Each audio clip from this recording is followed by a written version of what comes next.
Learn physics চ্যানেলে সবাইকে স্বাগত। আমরা আজকে ক্লাস 12-এর প্রবাহিত তড়িতে থার্ড লেকচার নিয়ে এসেছি। এই লেকচারে আমরা রোধ, শ্রেণী সমান্তরাল সমবায়, ওহমস ল, তারপর লেখচিত্র, কিছু অঙ্ক, এইগুলোকে আলোচনা করব। গত দুটো ভিডিওতে তোমরা দেখেছো কী করে রেজিস্ট্যান্স ক্যালকুলেশন করতে হয় এবং কারেন্টের যে সমীকরণ মানে ওহমস ল, সেই ওহমস ল এর ব্যাপারেও আমরা আলোচনা করেছি। ইলেকট্রন থিওরি দিয়ে কীভাবে ড্রিফট ভেলোসিটি ইত্যাদি এসছে আলোচনার মধ্যে।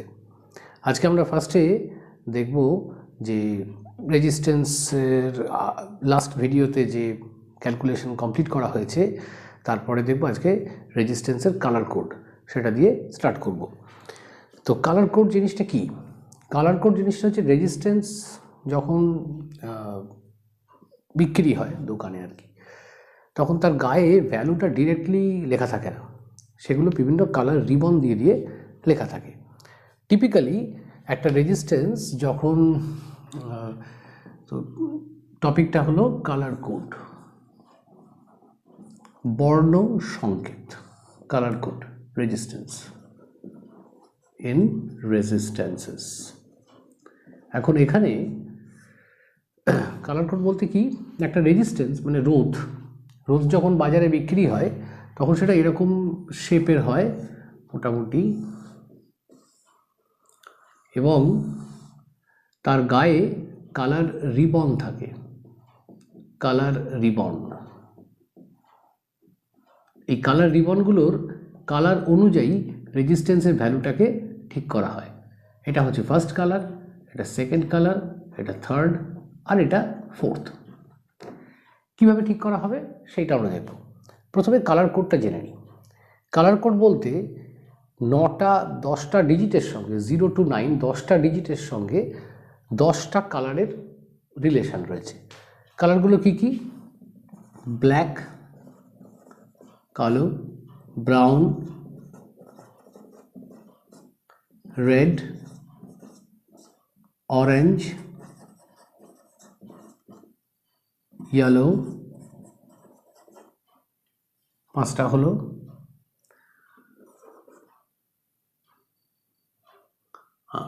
গ্রে,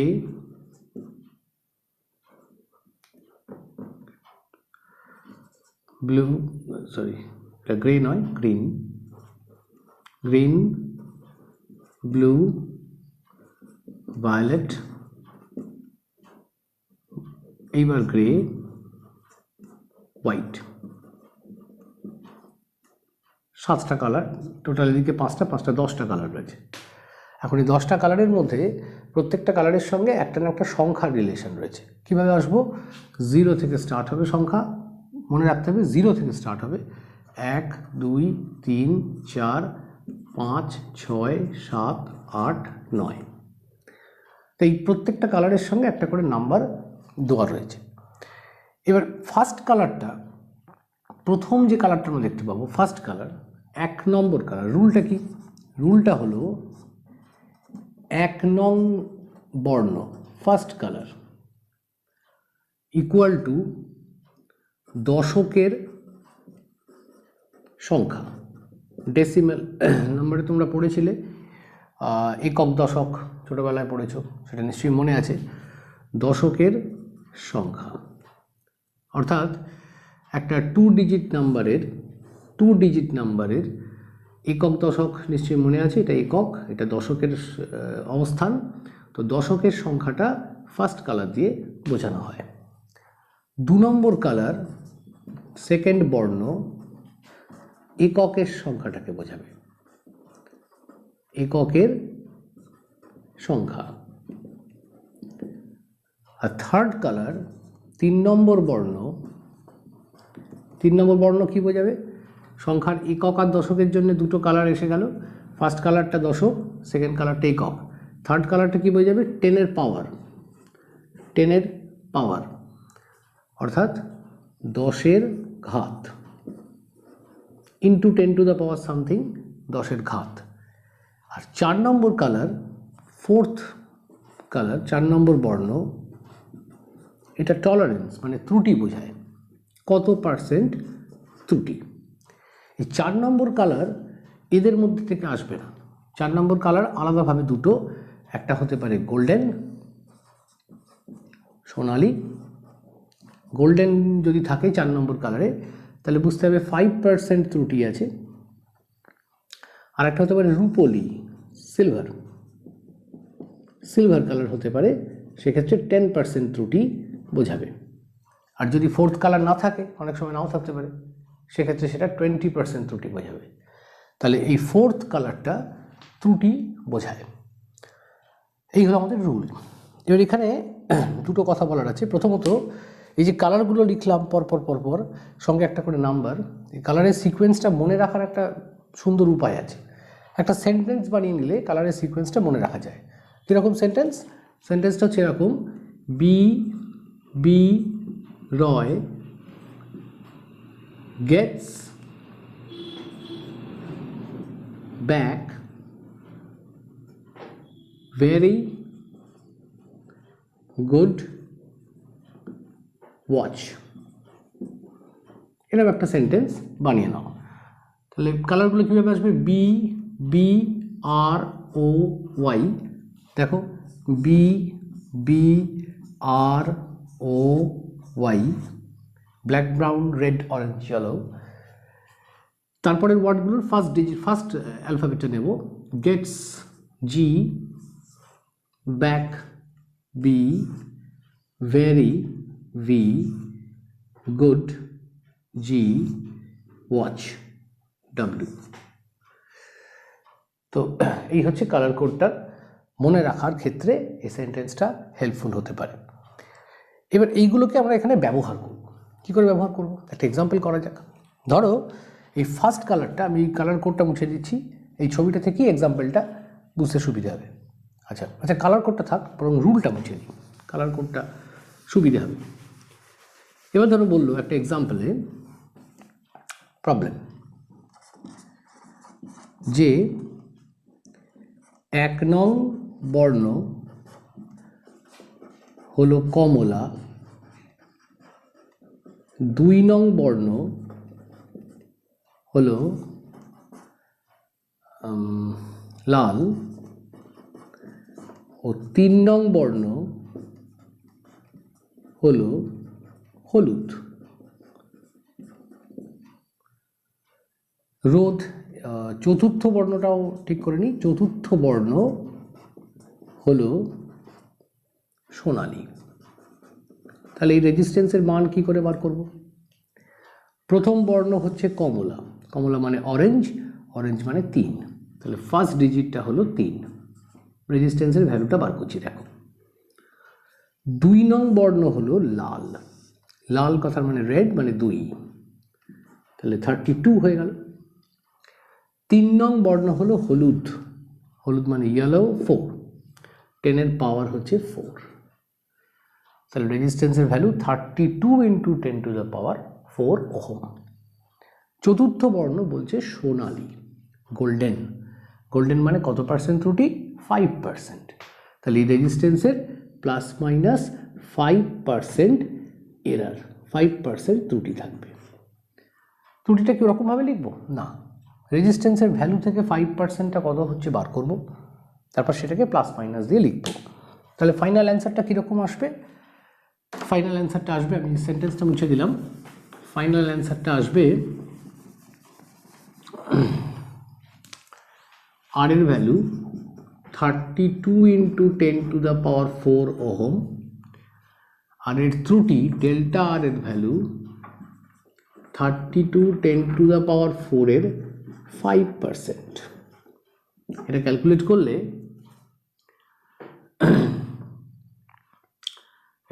করলে আসবে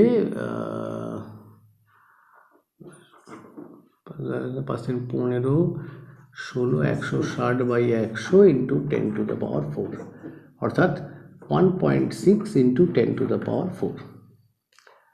তাহলে রেজিস্ট্যান্সের ফাইনাল অ্যান্সারটা আমি কি লিখব? অ্যান্সারটা লিখব R is equal to 32 plus minus 1.6 into 10 to the power 4। এই হলো রেজিস্ট্যান্স বার করার একটা কায়দা। তাহলে এখানে কালার কোড দিয়ে দিয়েছে, সেখান থেকে আমরা রেজিস্ট্যান্সের ভ্যালুটা ক্যালকুলেট করলাম। এবার আমরা সেকেন্ড প্রবলেমে চলে যাব। সেকেন্ড প্রবলেমে রোধের মান দেওয়া রয়েছে, দেখতে পাচ্ছ 25 প্লাস মাইনাস 2.5 ইন্টু 10⁻³ ওহম। তো কালারগুলো জানতে চাওয়া হয়েছে। আমি ইচ্ছে করে কালার কোডটা মুছিনি যাতে আমাদের এই ক্যালকুলেশনটা করতে সুবিধে হয়। তো এই কালার কোডে এবার এই রেজিস্ট্যান্সের ভ্যালুটাকে আমরা কালার দিয়ে রিপ্রেজেন্ট করব। তো কীভাবে করব সেই কাজটা? ধরো ফার্স্ট ডিজিটটা দেখো 25 রয়েছে। 25 মানে একক দশক দিয়ে যদি বোঝো তাহলে এককের স্থানে 5, দশকের স্থানে 2। দশকের স্থানে 2 মানে রেড, তাহলে প্রথম বর্ণ হলো লাল। আচ্ছা, দ্বিতীয়টা কি? দ্বিতীয় বর্ণ হচ্ছে কী হবে? এককের স্থানে আছে 5, তাহলে দ্বিতীয় বর্ণ 5-এর জন্য গ্রিন, সবুজ। আচ্ছা, আর 10⁻³ 10⁻³ 10-এর পাওয়ার হচ্ছে থার্ড কালার, 10⁻³ 3 মানে অরেঞ্জ, তাহলে তৃতীয় বর্ণটা হবে, থার্ড কালারটা হবে কমলা। আর ত্রুটি, কতটা ত্রুটি রয়েছে? 25-এর 10% করলে 2.5 হয়। 25-এর 10% হচ্ছে 2.5। এখানে প্লাস মাইনাস দিয়ে যেটা লেখা রয়েছে এটাই ত্রুটি। তাহলে 2.5 যদি ত্রুটি হয় অর্থাৎ 10% ত্রুটি আছে। 10% ত্রুটি হলে চতুর্থ বর্ণ রূপোলি হবে, সিলভার। চতুর্থ বর্ণ সিলভার বা রূপোলি। আচ্ছা, তো এই গেল মোটামুটি আমাদের কালার কোডের দুটো টাইপের অঙ্ক। আইদার রেজিস্ট্যান্স বলে দিল, সেখান থেকে কালার কোড লিখতে হলো, অথবা কালার কোড বলে দিল, সেখান থেকে রেজিস্ট্যান্স লিখতে হলো। 1 আর 2 দুটো প্রবলেম শেষ হলো। পরের টপিকে আসছে আমরা ওহমস ল। আচ্ছা, ওহমস ল ক্লাস 10-এও তোমরা পড়েছো। ওহমস লতে আমরা কি শিখবো সেটা অলরেডি জানো।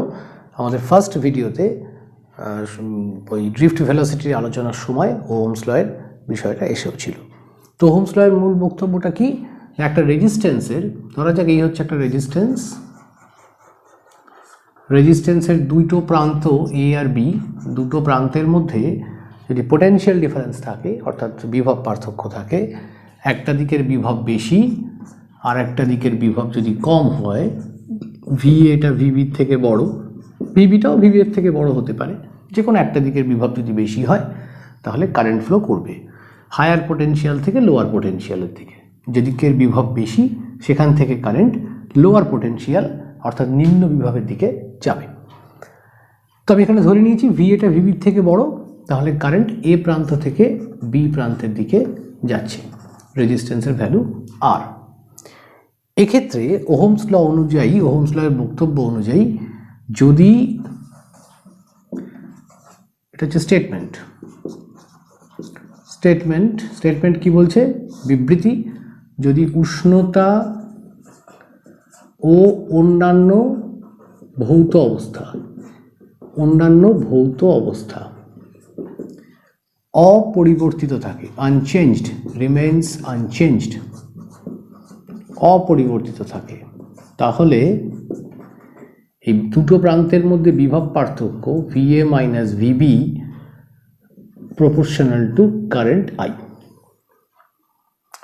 এখন এখানে প্রপোর্শনাল সিম্বলটা যদি তুলে দেওয়া যায় তাহলে VA minus VB equal to I into R।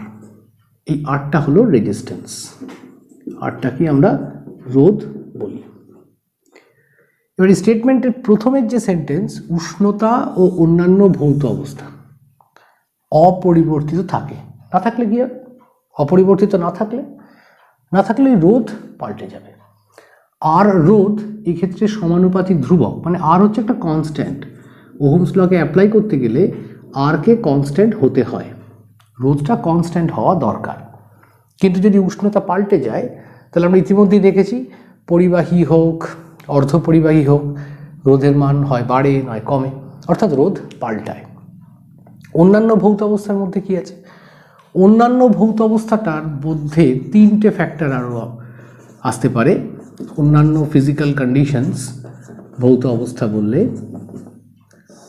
একটা হচ্ছে আলোর তীব্রতা, ইন্টেন্সিটি অফ লাইট। আলোর তীব্রতা যদি পাল্টায় তাহলে রোধের পরিবর্তন হতে পারে, সবার ক্ষেত্রে নয়, সেলেনিয়ামের ক্ষেত্রে রোধের পরিবর্তন আলোর সঙ্গে দেখা যায়।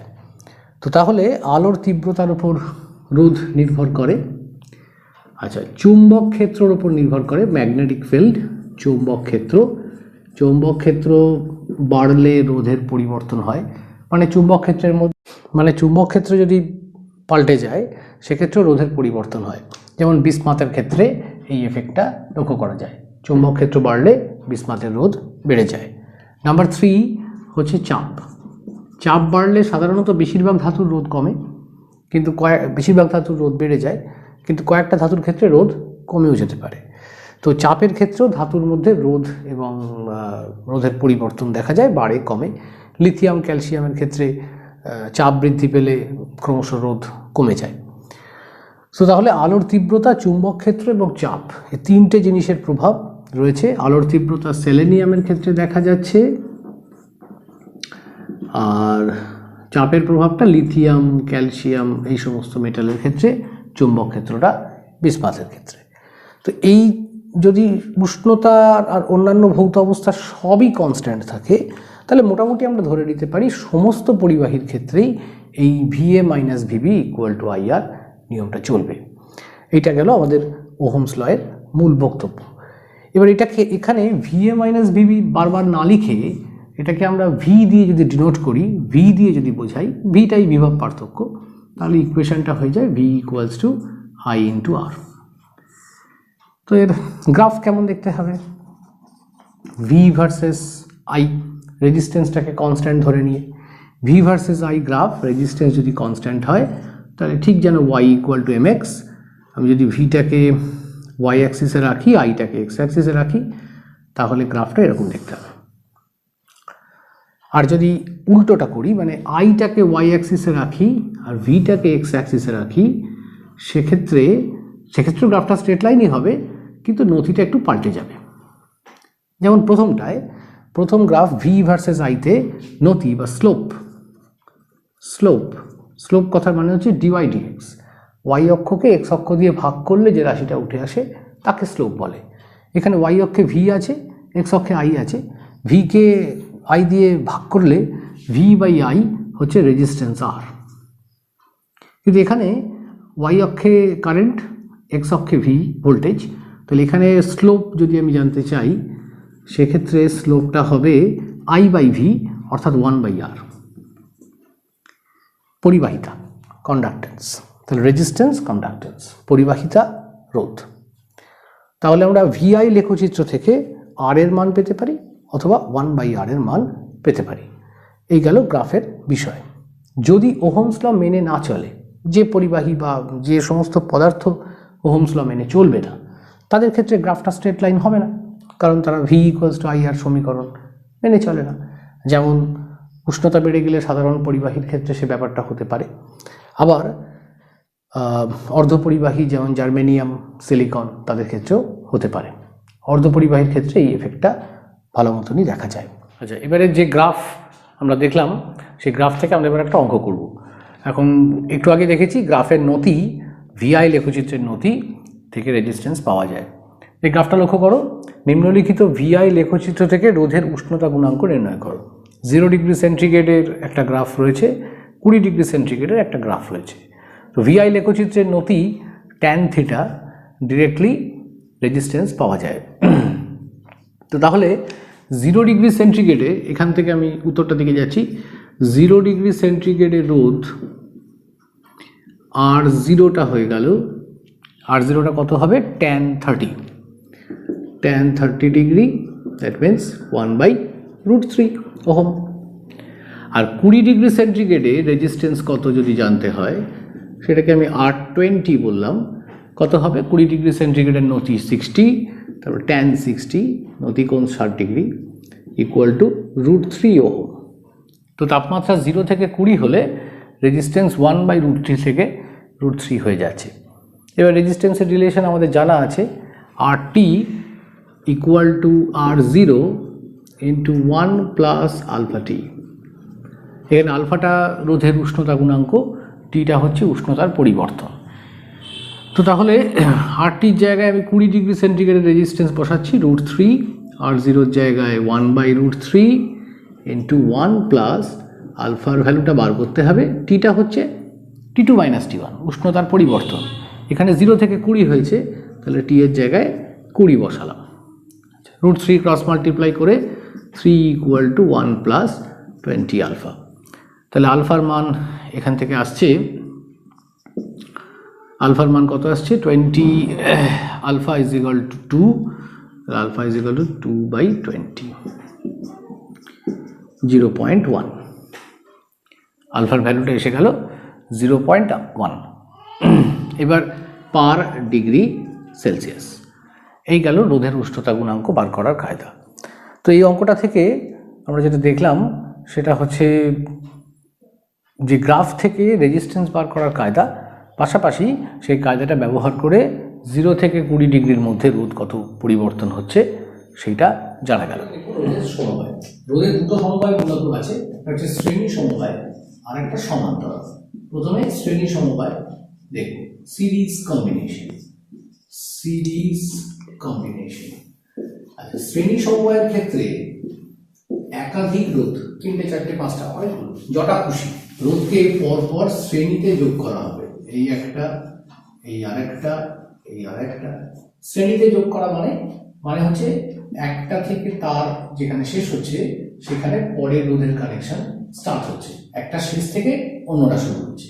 R1, R2, R3, 3টে দেখালাম। এবার এই 3টেকে যদি একটা ব্যাটারির সঙ্গে জুড়ে দেওয়া যায়, যার ভোল্টেজটা ধরা যাক V, তাহলে ব্যাটারি থেকে যে কারেন্ট বেরোবে সেই কারেন্টটা সবার মধ্যে নিয়ে যাবে, অর্থাৎ সবাই সমান কারেন্ট পাবে। এটা শ্রেণী সমবায়ের সব থেকে গুরুত্বপূর্ণ বৈশিষ্ট্য, যে প্রবাহ মাত্রা সমান থাকে। প্রবাহ মাত্রা মানে কারেন্ট রিমেইন ইকুয়াল, প্রবাহ মাত্রা সমান থাকে। আর সেকেন্ড আরেকটা পয়েন্ট বলা উচিত, সেটা হচ্ছে যে কারেন্ট যদি সমান থাকে, তার মানে প্রথম রোধের মধ্যে দিয়েও I কারেন্ট যাচ্ছে, পরেরটার মধ্যে দিয়েও I কারেন্ট যাচ্ছে, তারপরেরটার মধ্যে দিয়েও I কারেন্ট যাচ্ছে।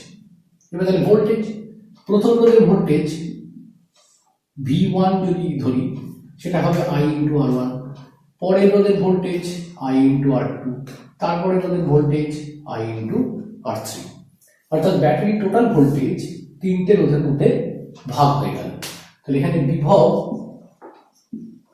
আলাদা হবে এবং V 3টি রোধের মধ্যে ভাগ হয়ে যাবে, 3টি রোধের মধ্যে ভাগ হয়ে যাবে।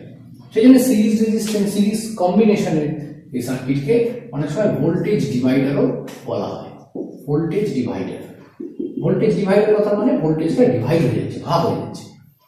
এবার যদি রোধের মান সমান হয়, তাহলে সবকটা রোধ যদি R হতো, R R R, কারেন্ট তো সমান থাকছেই সিরিজে, তাহলে ভোল্টেজ হতো প্রত্যেকের ক্ষেত্রে I × R, I × R, I × R, অর্থাৎ সবার ভোল্টেজ সমান হতো, ভাগটা হতো সমান ভাগে। তাহলে বিভব সমান হতেও পারে, নাও হতে পারে। কখন হবে? যদি রোধের মান সমান হয় তাহলে বিভব সমান হবে, রোধের মান সমান না হলে বিভব সমান হবে না, কিন্তু কারেন্ট সবসময় ইকুয়াল থাকবে। তাহলে প্রথমটার ক্ষেত্রে আমি বলবো therefore V1 = I × R1, V2 = I × R2, V3 = I × R3। মোট বিভব V = V1 plus V2 plus V3। ব্যাটারির ভোল্টেজ তিনজনের মধ্যে ভাগ হয়ে গেছে। ব্যাটারির ভোল্টেজ V = 3টে রোধের বিভবের যোগফল। এবার V1 V2 V3 ভ্যালু বসিয়ে আইটা কমন নিলে R1 plus R2 plus R3। যদি 3টে রোধের বদলে একটা রেজিস্ট্যান্স দিয়ে আমি কাজ চালাতাম, এই একটা রেজিস্ট্যান্স যার ভোল্টেজ হচ্ছে V, ভ্যালু হচ্ছে R, কারেন্ট যাচ্ছে I, তাহলে সেক্ষেত্রে আমি লিখতাম V = IR।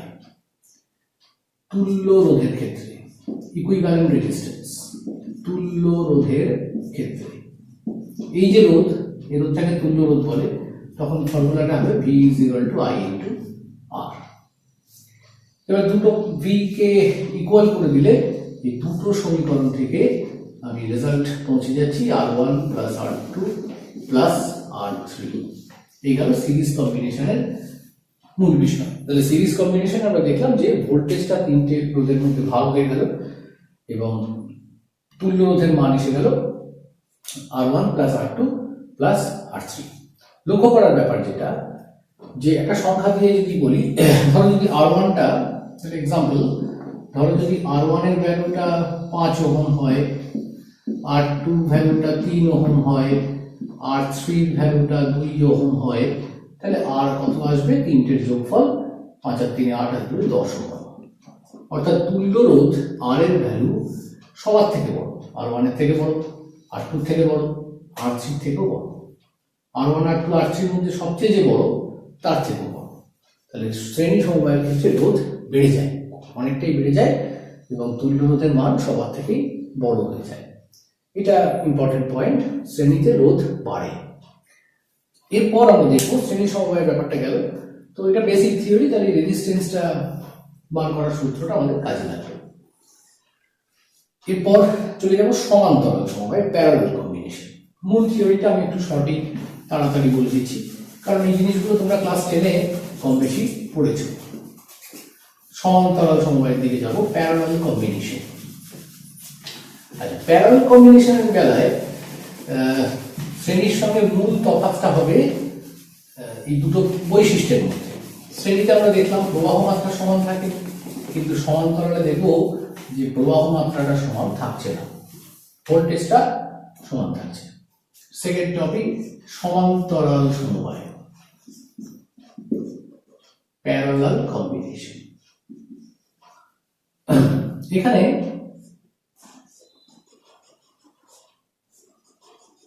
তিনটে রেজিস্ট্যান্স নিয়ে দেখাচ্ছি আমি। প্যারালাল কম্বিনেশন বুঝবো কি করে?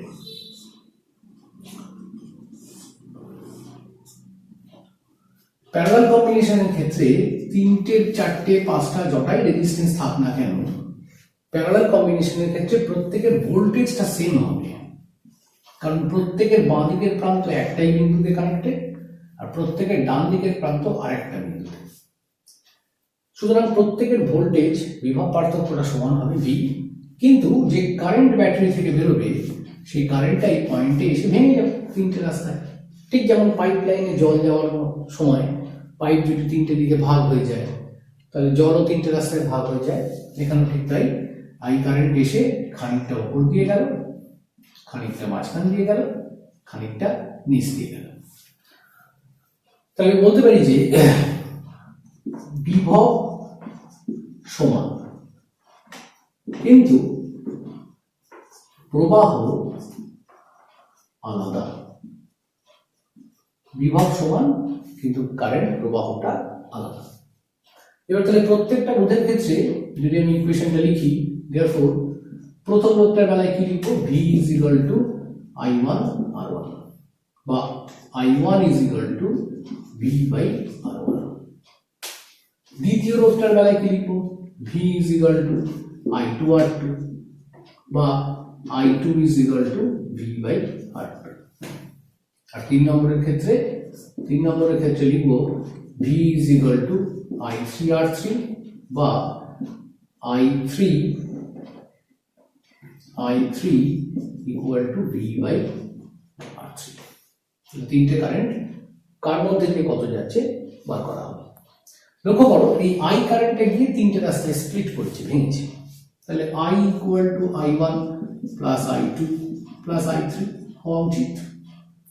তো তিনটাকে যদি আমি বসিয়ে দিই, ভিটা কমন নিয়ে 1 by R1 plus 1 by R2 plus 1 by R3,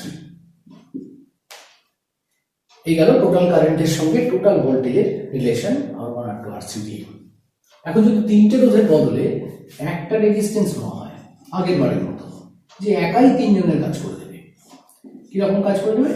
মানে ওই তিনজনের মধ্যে দিয়ে যতটা কারেন্ট যাচ্ছিল I, এর মধ্যে দিয়েও তাই যাবে। ওদের প্রত্যেকের ভোল্টেজ ছিল V, এরও ভোল্টেজ V। তাহলে এই রোধটাকে আমি তখন বলবো ইকুইভ্যালেন্ট রেজিস্ট্যান্স বা তুল্য রোধ। এর ক্ষেত্রে কি সমীকরণটা কি হবে? তুল্য রোধ আর হলে I is equal to V by R। এখন তাহলে I এর দুটো ইকুয়েশন পাওয়া গেল, এটা একটা এটা একটা।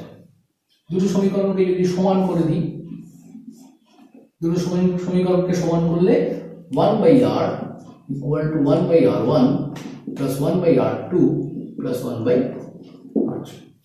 রেজিস্ট্যান্সের ব্যাপারটা বোঝা গেল। তাহলে সমান্তরালের বেলায় 1 by 1 by করে করে যোগ করতে হচ্ছে। এখানে একটা এক্সাম্পল লক্ষ্য করো। প্রথম যে পয়েন্ট আমি এখানে বলবো এক্সাম্পল, ধরো R1 এর ভ্যালু হচ্ছে 10 ওহম, R2 এর ভ্যালু 5 ওহম, R3 এর ভ্যালু ধরা যাক 3 ওহম। এবার তাহলে R এর ভ্যালু কত আসবে ক্যালকুলেট করে দেখো। therefore 1 by R টা আসবে 1 এর 10 প্লাস 1 এর 5 প্লাস 1 এর 3। এবার 10 30 লসাগু হচ্ছে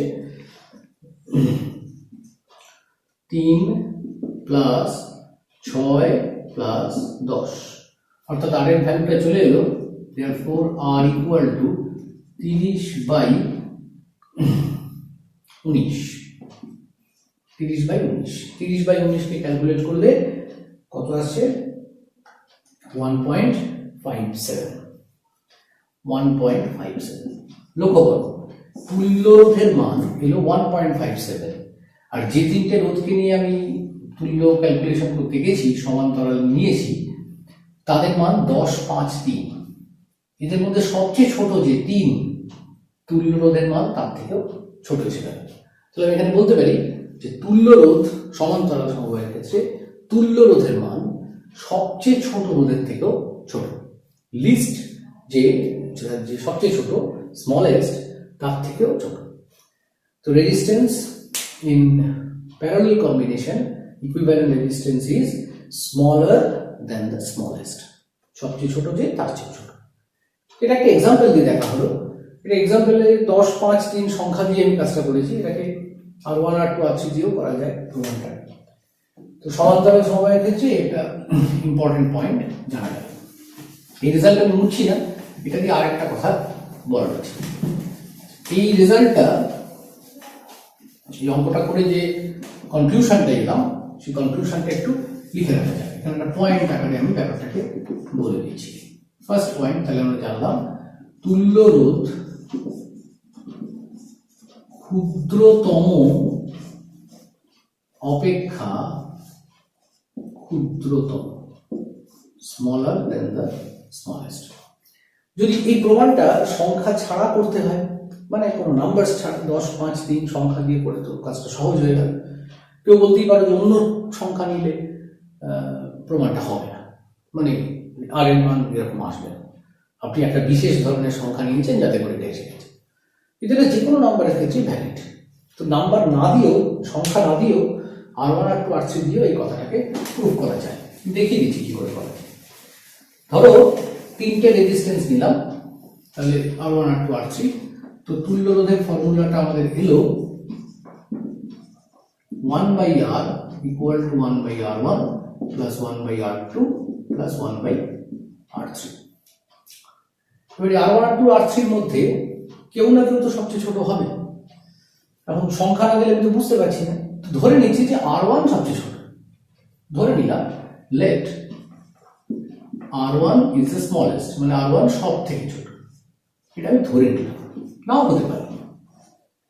তো যদি R1 সবচেয়ে ছোট হয়, তাহলে আমি এই ফর্মুলাটা কেমন ভাবে লিখতে পারি, 1 by R equal to ওই R1 কে আলাদা রেখে বাকি দুজনকে একটা ব্র্যাকেটের মধ্যে দিলাম। কিছু করিনি, জাস্ট একটা ব্র্যাকেট দিয়েছি, নাথিং এলস। দুটো স্টেপ একই, দুটো লাইন একই। এখন এই যোগটা করলে কিছু তো আসবে, যোগফল। সেই যোগফলটা ধরা যাক x, 1 by R1 plus x। এই যোগফলটা x এর। xটা কত? Positive number obviously. R2, R3 মান তো নেগেটিভ নয়, সুতরাং যোগ করলে পজিটিভ কিছু একটা আসবে। কত আসবে আমি জানি না, আসবে কিছু একটা। এখন এই লাইন থেকে আমি কি বলতে পারি যে 1 by R is equal to 1 by R1 plus x। তার মানে 1 by R1 এর সঙ্গে কিছু একটা যোগ করলে তবে 1 by R আসছে। তাহলে বড় কে? Obviously 1/r greater than 1/r1, কারণ 1/r1 এর সঙ্গে x যোগ করলে তবে 1/r আসছে।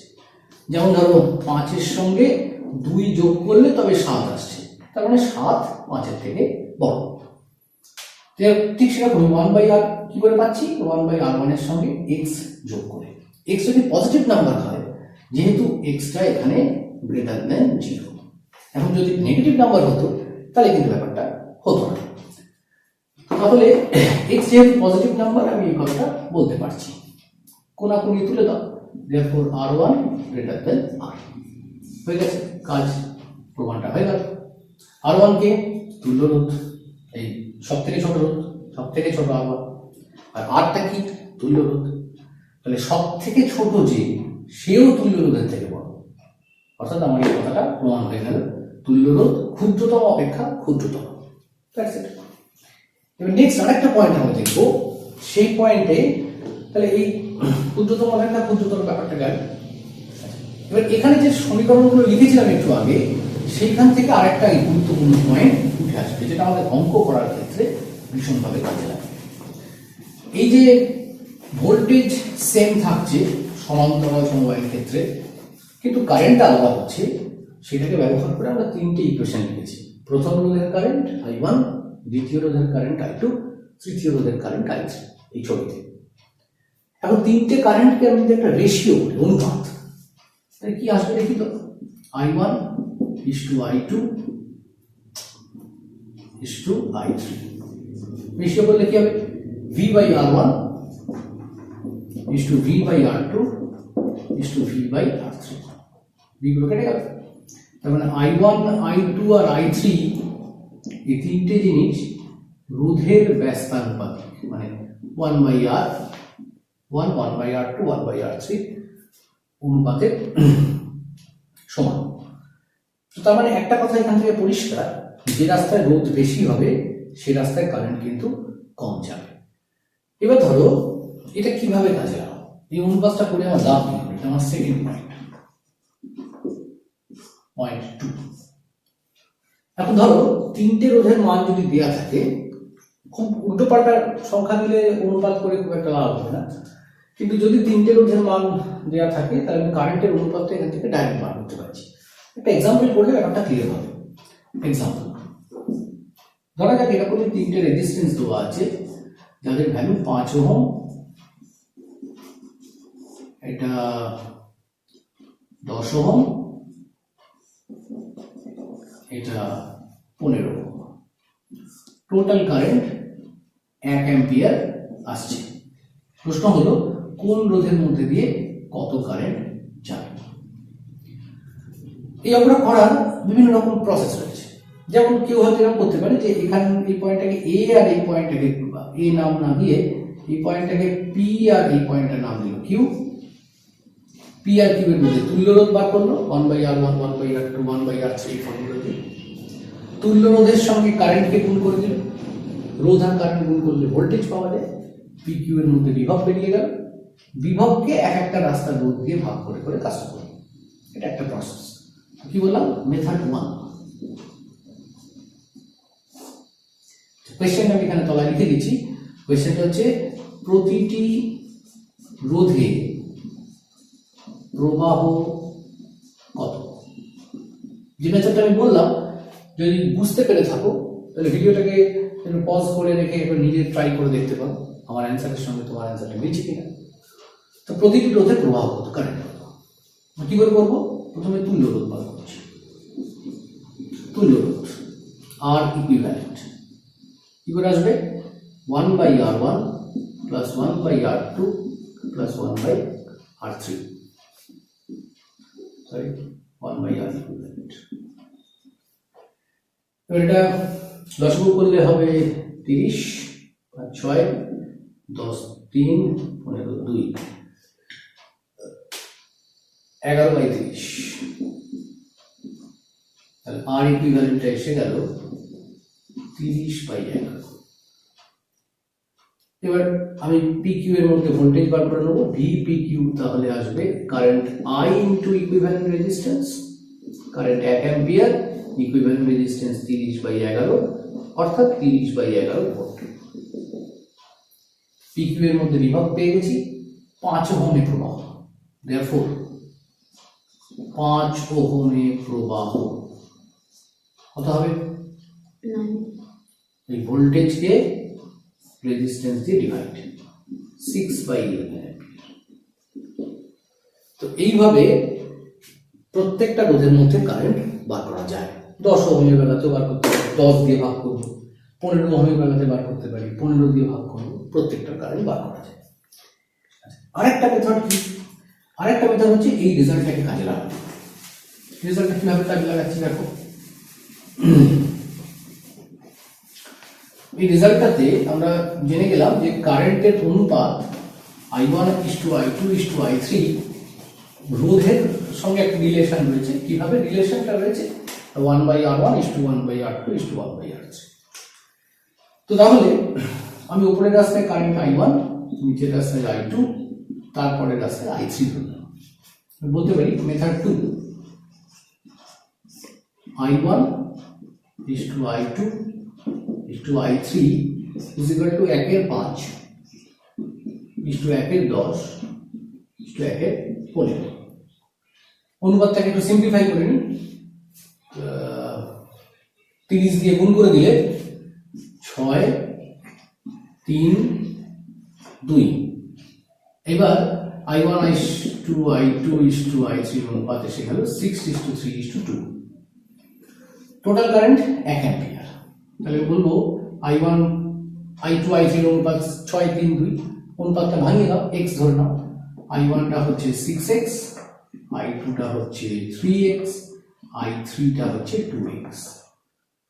এবার I equal to I1 plus I2 plus I3 এখানে সব বসিয়ে দেবো। টোটাল কারেন্ট I ছবি বলছে 1 অ্যাম্পিয়ার। I1টা হচ্ছে 6x plus 3x plus 2x। তাহলে xটা এসে গেল 1/11। ব্যাস কাজ হয়ে গেছে। অতএব I1 বেরিয়ে যাচ্ছে 6/11, I2 বেরিয়ে যাচ্ছে 3/11, I3 বেরিয়ে যাচ্ছে 2/11। দেখো আমাদের আগেরবারও I1টা 6/11 এসেছিল, বাকি দুটো আর আগেরবার বার করি। তাহলে এই মেথডে প্যারালাল কম্বিনেশনের ক্ষেত্রে কারেন্ট বার করা যায়। কোন রাস্তায় কতটা কারেন্ট যাচ্ছে, 3-4টে রোধ সমান্তরালে থাকছে, সেক্ষেত্রে কারেন্ট আমরা বার করতে পারছি। তো দেখা গেল তাহলে প্যারালাল কম্বিনেশনের পয়েন্ট আমরা শিখলাম। এবার চলে যাবো সিরিজ প্যারালাল কম্বিনেশন হয়ে গেল। এবার আমরা দেখবো যে ইকুয়াল পোটেনশিয়াল মেথড। আচ্ছা, সিরিজ প্যারালাল কম্বিনেশনে নানা ধরনের অঙ্ক হয়, বিভিন্ন ধরনের জটিল সার্কিট হয়। কিছু সার্কিট আমরা অবশ্যই করবো, আজকে না, অন্য ভিডিওতে থাকবে। ইকুইভ্যালেন্ট রেজিস্ট্যান্স, তুল্য রোধ বার করার বিভিন্ন রকম প্রসেস রয়েছে। তার মধ্যে একটা প্রসেস আমরা আজকে দেখবো, সেটা হচ্ছে ইকুইভ্যালেন্ট পোটেনশিয়াল বা ইকুয়াল পোটেনশিয়াল মেথড। তো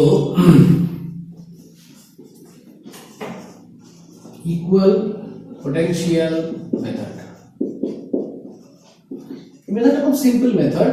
এই মেথড অনুযায়ী যদি একটা সার্কিট এক্সাম্পল দিয়ে দেখা যায়, ধরো এই একটা রেজিস্ট্যান্স, এই আর একটা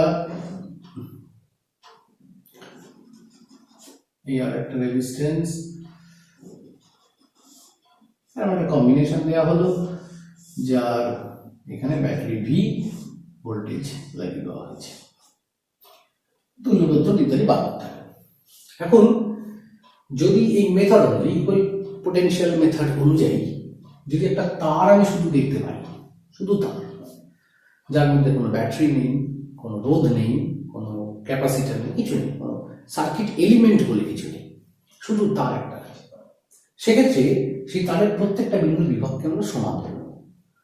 এখন এই যে ব্যাটারির দুটো ডট মাঝখানে ভি লেখা আছে, তার মানে ব্যাটারির দুটো প্রান্তের মধ্যে ভোল্টেজ ডিফারেন্স, বিভব পার্থক্য হচ্ছে ভি। তো আমি একটা পয়েন্টের বিভবকে ভি আর একটা পয়েন্টের বিভবকে 0 ধরলাম, বিভব পার্থক্য ভি থাকছে, ভি মাইনাস 0 ভি। এবার এই যে ভি, এই যে তার, লক্ষ্য করো এই তারের মধ্যে কোথাও কোনো ব্যাটারি নেই আপ টু এই পয়েন্ট। তাহলে এই বিভব ভিটাকে আমি কন্টিনিউ করবো, V V V V V V, এই পয়েন্টের পোটেনশিয়াল ভি। ঠিক একইভাবে 0, ডান দিকে তার নিয়ে যাচ্ছি, এই পয়েন্টের পোটেনশিয়াল 0 ধরেছি, তারের মধ্যে কোনো ব্যাটারি রোধ কিছু নেই, তাহলে 0 0 0 0 0 0 করতে করতে এই পয়েন্টেরও পোটেনশিয়াল 0। এই যে মেথডটা আমরা শিখলাম, শুধু তার মানে পোটেনশিয়াল সব জায়গায় সমান থাকছে, এই মেথডটা ইকুয়াল পোটেনশিয়াল মেথড বলা হচ্ছে। এবার এটার অ্যাপ্লিকেশন কোথায় হয় সেটা আমরা দেখবো। তো এখানে ইকুয়াল পোটেনশিয়াল মেথড শিখলাম, কিন্তু এবার দেখো, এবার যদি আমি এ পয়েন্টের কথা বলি বা বি পয়েন্টের কথা বলি, সেক্ষেত্রে কি হবে? সেক্ষেত্রে ভি থেকে আমি ডান দিকে যাচ্ছি, ভি থেকে ডান দিকে যাওয়ার সময় একটা রেজিস্ট্যান্স পড়েছে, রোধ পড়েছে, তাহলে এর পোটেনশিয়ালটা কিন্তু আর ভি হবে না, এর পোটেনশিয়ালটা ভি হবে না, হবে কত? মনে করা যাক এক্স। ঠিক একইভাবে নিচে বি বিন্দু বিভব কত যদি জানতে হয়, তো আমি যখন এই ভি বিভবযুক্ত বিন্দু থেকে রোধের মধ্যে দিয়ে বিতে যাচ্ছি, রোধ পড়ে গেছে, রোধ পড়ে গেলে বিভব সমান থাকবে না, তাহলে এটা আমার ভি হবে না, অন্য কিছু একটা হবে, ধরা যাক ওয়াই। এবার প্রশ্ন হলো, এ আর বি বিভব কি সমান হবে? এ আর বি পোটেনশিয়াল কি সমান হবে? হতে পারে, আবার নাও হতে পারে। কখন হতে পারে সেটা জানতে গেলে আমাদের সিমেট্রি কথায় আসতে হবে। তো সেই প্রসঙ্গে আমরা পরে আসবো। Parallel Axis, perpendicular Axis symmetry বা ফোল্ডিং মিরর সিমেট্রি দুভাবে বলা যায়। সিমেট্রি ব্যাপারে আসবো যখন, তখন শিখবো যে এই দুটো বিন্দুর বিভব, এটাও এক্স এটাও এক্স, হবে কি নাকি হবে না, এই দুটো বিন্দুর বিভব সমান হবে না হবে সেইটার উপর ডিপেন্ড করবে। আপাতত সংক্ষেপে একটা কথা বলে রাখি, যদি এই দুটো রেজিস্ট্যান্স 5 ওহম 4 ওহম হয়, নিচেরটাও তাই 5 ওহম 4 ওহম হয়, অর্থাৎ যে পয়েন্ট দিয়ে কারেন্ট ঢুকছে আর যে পয়েন্ট দিয়ে কারেন্ট বেরোচ্ছে, যেখান দিয়ে কারেন্ট ঢুকছে আর যেখান দিয়ে কারেন্ট বেরিয়ে আসছে, যেখান দিয়ে বেরিয়ে আসছে, এই দুটোকে নিয়ে যদি একটা অ্যাক্সিস কল্পনা করো, একটা ডটেড লাইন কল্পনা করো, তার উপরটা যেমন দেখতে নিচটাও ঠিক যদি তেমনই দেখতে হয়, উপরে রোধ যেখানে যেখানে আছে নিচেও সেখানে সেখানে রোধ আছে, রোধের মান যা নিচেও তাই, তাহলে এই দুটো পয়েন্টের পোটেনশিয়াল সেম হয়। যেমন এটা 5 এটাও 5, এটা 4 এটাও 4, তো এই ক্ষেত্রে এ আর বি পোটেনশিয়ালটা সেম হবে, তখন আর এক্স ওয়াই লিখবো না, দুটোই এক্স লিখবো। কিন্তু যদি যদি এটা 5 আর এটা 15 হতো, এটা 4 এটা 41 হতো, রোধের মান আলাদা হয়ে যেত, সিমেট্রি থাকতো না, উপরটা যেমন নিচটা তেমন নয়, রোধ আছে ঠিকই, রোধের মান তো আলাদা, তাহলে প্রতিসম হলো না, সিমেট্রিক্যাল হলো না, সেক্ষেত্রে পোটেনশিয়ালটাও সেম হবে না। তো তাহলে পোটেনশিয়াল সেম হওয়ার ক্ষেত্রে এটা আরেকটা মেথড। কি মেথডটা বললাম আরেকবার রিপিট করছি, যেখান দিয়ে কারেন্ট ঢুকবে যেখান দিয়ে কারেন্ট বেরোবে সেই দুটো পয়েন্টকে একটা ডটেড লাইন দিয়ে জুড়ে দেবো, তার ওপরটা নিচটা যদি একরকম হয়, তখন বলবো এই মাঝখানের বিন্দুটার জয়েনিং পয়েন্টের পোটেনশিয়ালটা সেম হবে। এটা হলো ফোল্ডিং সিমেট্রির মূল বক্তব্য। তো এই গেল আমাদের তাহলে ইকুয়াল পোটেনশিয়াল মেথড। তাহলে দুটো কথা বললাম, একটা হচ্ছে যে শুধু তার হলে বিভবটা সমান থাকবে, আর শুধু তার না হলে তখনও বিভব সমান হতে পারে, দুটো বিন্দুর বিভব সমান হতে পারে, কিন্তু সেক্ষেত্রে সিমেট্রির প্রসঙ্গ এসে গেল। একটা এক্সাম্পল করা যায়, ব্যাপারটা ক্লিয়ার হবে। ছবিটা মুছে দিলাম। ধরা যাক যে এমন অনেক সার্কিট আসে, বেশিরভাগ সময় তোমরা এক্সারসাইজে দেখবে বা বিভিন্ন জায়গায় দেখতে পাবে, কোয়েশ্চেনে এমন সার্কিট দেয় যে সার্কিটের ডাইরেক্টলি সিরিজ বা প্যারালাল বোঝা যাচ্ছে না, দুটো তিনটে রোধ শ্রেণীতে আছে না সমান্তরালে আছে বোঝা যাচ্ছে না। সেক্ষেত্রে তুল্য রোধ বার করতে গেলে সরাসরি আমরা শ্রেণীর বা সরাসরি সমান্তরালের কনসেপ্ট কাজে লাগাতে পারবো না। তো আমি এখানে একটা এক্সাম্পল করে দেখাচ্ছি। আজকের ভিডিওতে একটাই এক্সাম্পল করাবো, কারণ আরো দুটো একটা টপিক যদি পড়ানো যায়। পরের ভিডিওতে আমরা শুধুমাত্র ইকুইভ্যালেন্ট রেজিস্ট্যান্স বার করার জন্য আলাদা করে একটা ভিডিও দেবো, সেখানে শুধুই প্রবলেমসগুলোকে দেখাবো একটা একটা করে। আর যেমন ধরো এরকম একটা অঙ্ক দেওয়া হলো, যে এটা খুব পপুলার অঙ্ক, সবার টেক্সটবুকে আছে। তিনটে রেজিস্ট্যান্স আছে, এ বি, এটা সব জায়গাতে থাকে। এবার এই দুটো পয়েন্টকে কানেকশন করা হলো, আবার এই দুটোকে জোড়া হলো। তিনটে রোধের মান ধরা যাক 5 ওহম, 4 ওহম, 6 ওহম, বা থাক, ঠিক আছে, 5 আর 6। এবার বলা হলো যে তুল্য রোধ এ আর এ বি, মানে এ আর বি বিন্দুর মধ্যে তুল্য রোধ নির্ণয় করো। আর এ বি কত?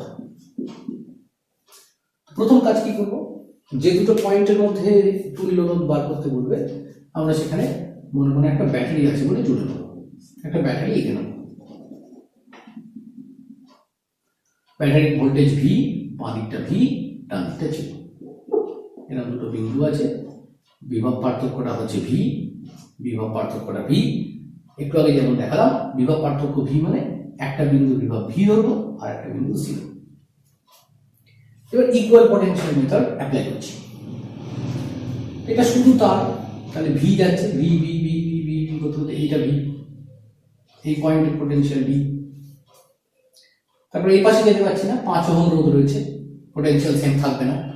উপরের তার দিয়ে যাই, উপরের তারে তো কিছুই নেই, ব্যাটারি নেই, রোধ নেই, ধারক নেই, কিছুই নেই, তাহলে ভি কন্টিনিউ করবে, V V V V V V করতে এটা ভি।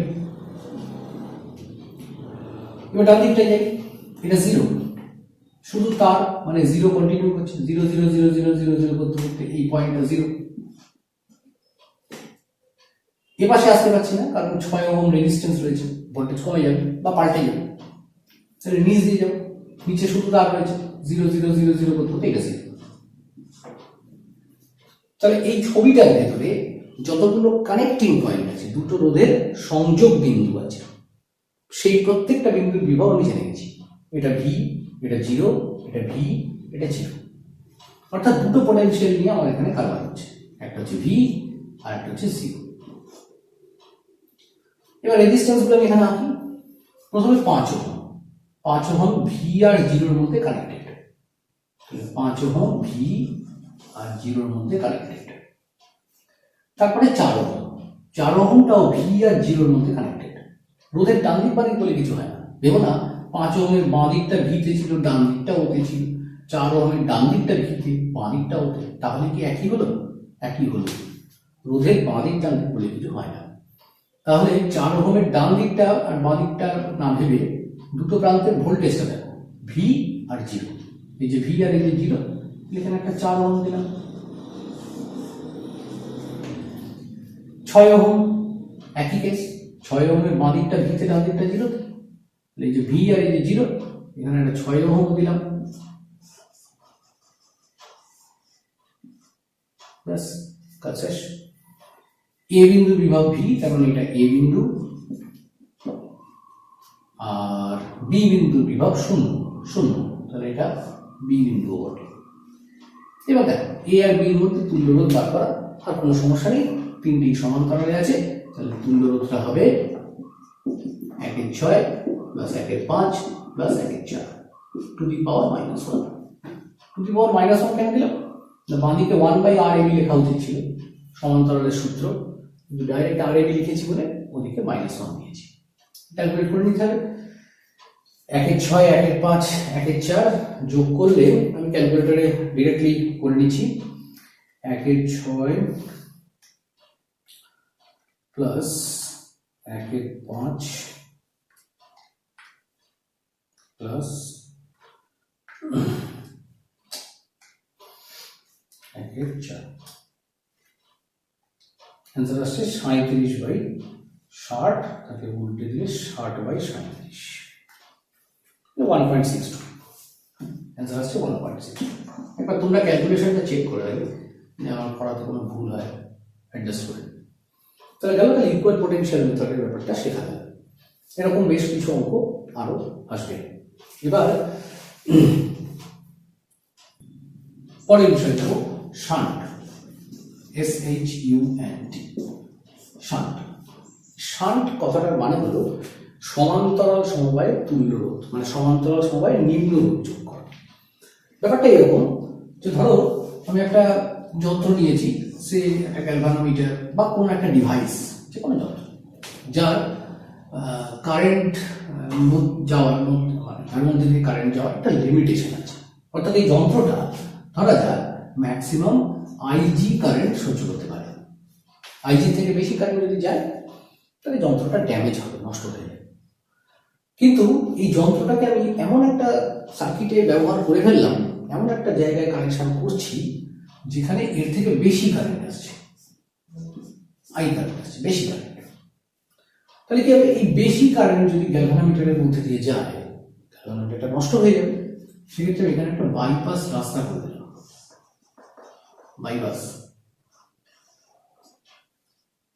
বাইপাস রাস্তা করে দিলাম, যাতে যেটুকু কারেন্ট গ্যালভানোমিটার সহ্য করতে পারে সেইটুকু গ্যালভানোমিটারের মধ্যে দিয়ে গেল। বাকিটা মানে আই মাইনাস আইজি এই নিচের রাস্তাটা দিয়ে চলে গেল।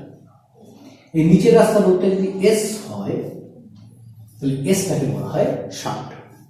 সুতরাং শান্ট কথা মানে কি, সমান্তরালে নিম্ন রোধ যুক্ত করে কোনো যন্ত্রকে অতিরিক্ত প্রবাহের হাত থেকে বাঁচানো। সমান্তরালে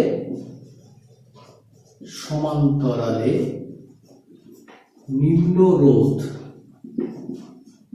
যুক্ত করে কোন যন্ত্রকে অতিরিক্ত প্রবাহ থেকে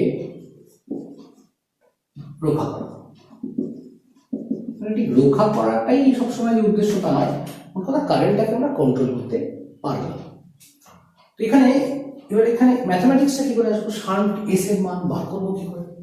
তো দেখো এই অংশটাতে দুটো জিনিস রয়েছে, একটা হচ্ছে জি, একটা হচ্ছে এস। এরা প্যারালাল কম্বিনেশনে রয়েছে, সমান্তরাল সমবায় রয়েছে। তো সমান্তরাল সমবায় একটু আগে আলোচনা হয়েছে, বিভব সমান থাকে। তাহলে এরও যা বিভব, এরও তাই বিভব, দুজনের বিভব সেম।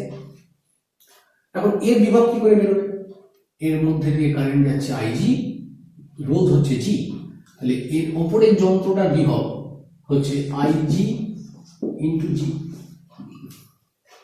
নিচের রাস্তায় রোধ এস, কারেন্ট যাচ্ছে আই মাইনাস আইজি, তাহলে বিভবটা হবে I minus IG into S. দিক পাল্টে আমি ইচ্ছে করলে এখান থেকে এসটাকে বার করতে পারি, এসটা এখান থেকে ডিরেক্টলি বেরিয়ে যাচ্ছে, S equal to IG into G by I minus IG. শান্টের মান বেরিয়ে গেল। তো যদি আইজি বলে দেয় মানে গ্যালভানোমিটার কতটা কারেন্ট সহ্য করতে পারবে, টোটাল কারেন্ট কত, সেক্ষেত্রে আমরা এই ফর্মুলা দিয়ে শান্ট বার করে নিতে পারছি, কতটা সমান্তরালে দিতে হবে। একটা এক্সাম্পল করা যাক। ধরো বললো যে কোনো গ্যালভানোমিটারের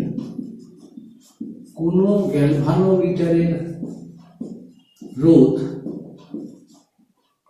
10 ওহম এবং 10 ওহম 10 এবং সে 1 মিলিঅ্যাম্পিয়ার প্রবাহতে